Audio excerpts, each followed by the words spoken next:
Let it go. Laat dit gaan.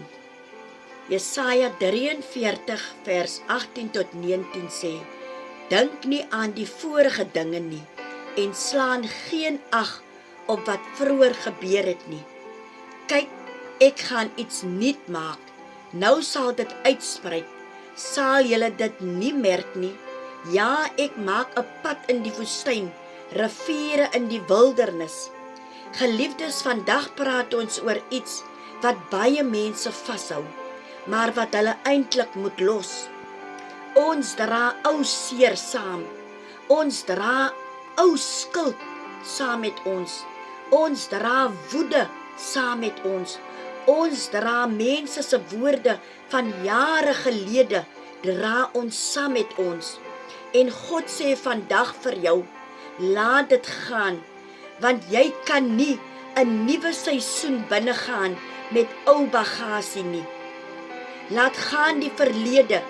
Party van julle leef nog in iets wat jare gelede gebeur het.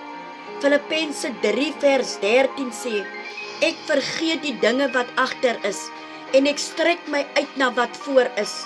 Jy kan nie vorentoe beweeg as jy konstant agtertoe kyk nie. Vandag sê God, los die pyn, los die mislukking, los die skuld. Laat gaan vergifnis. Markus 11 vers 25 sê, en wanneer julle staan en bid, vergewe. Vergifnis is nie vir hulle nie, dit is vir jou vryheid. Jy drink gif en hoop die ander persoon gaan sterf. Laat dit gaan. Laat die bitterheid gaan. Laat die wraak gaan. God is die regverdige regter. Laat gaan beheer. Ons wil alles beheer. Mense, situasies, uitkomste. Spreuke 3 vers 15 sê.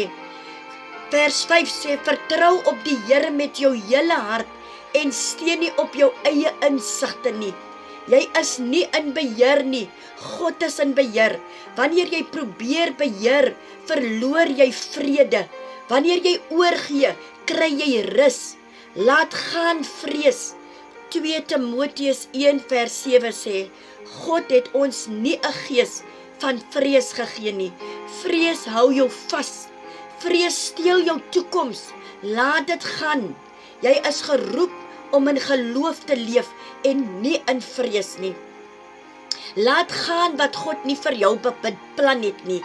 Sommige mense hou vas aan verhoudings, aan werke of drome wat God reeds gesluit het.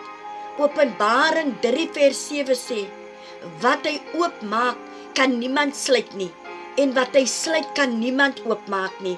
As God die deur gesluit het, moenie dit probeer oopbreek nie. Laat dit gaan, want iets beter wag vir jou. 'n Kragtige waarheid vir vandag is, wat jy nie loslaat nie, hou jou gevange. Maar wat jy aan God oorgee, dit maak jou vry. Vra jouself vandag af, wat moet ek los? Wie moet ek vergewe? Watter vrees moet ek oorgee? En sê hardop vir jouself, ek laat dit vandag gaan. Ek wil hê u moet saam met my vandag sê, Here my God, vandag kom ek na u toe. Moeg, swaar en vol dinge wat ek te lank gedra het. Vandag kies ek om dit te los. Ek los die pyn. Ek los die verlede. Ek los die mense wat my seer gemaak het. Ek los die skuld wat ek dra. Here, ek vergewe vandag. Selfs al is dit hoe moeilik, ek kies om vry te wees. Ek gee my vrese vir u. Ek gee my bekommernisse vir u. Ek gee my lewe oor aan u. Vader, vul my nou met vrede. Vul my met krag. Vul my met nuwe hoop. Help my om vorentoe te beweeg, sonder bagasie, sonder pyn, sonder vrees. Ek verklaar vandag, ek is vry, ek is genees. Ek is nuut in Jesus se naam. Ek wil vandag saam met iemand bid. Here, dankie vir u woord vandag. Dankie dat u ons geroep het tot vryheid. Help ons om elke dag te kies, om los te laat en U volkome te vertrou. Seën elke persoon hier, lei hulle, beskerm hulle en gee hulle vrede. Mag hulle vorentoe beweeg in die nuwe dinge wat U voorberei het. Ons gee U al die eer en al die lof en al die aanbidding in Jesus se naam. Amen en amen.